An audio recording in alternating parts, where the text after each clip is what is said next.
Moj najgori trenutak u poslovnoj karijeri je vezan uz Joška Lakas.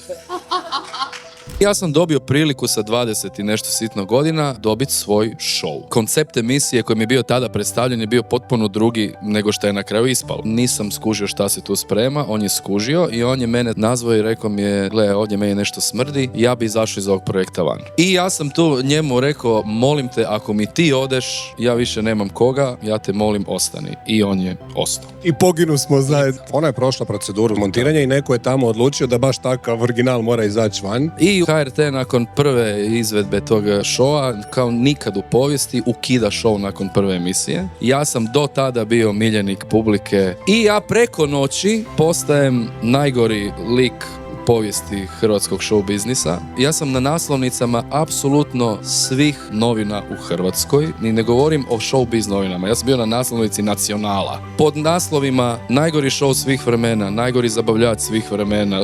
Užas, satrali me. Isti ti novinari su malo čačkali. 5 dana nakon toga pišu jadan Marko Tolja, žrtveno janje HRT-a. Nije on ništa kriv. Ali u tih 5 dana dok su oni to prokopali, onaj prvi šut je mene devastirao. Meni su otkazali 15 koncerata, meni su otkazali veliki sponzorski ugovor i ono što je mene najviše uništilo, moji fanovi pod utjecajem tog medijskog linča, oni su me krenuli pljuvat.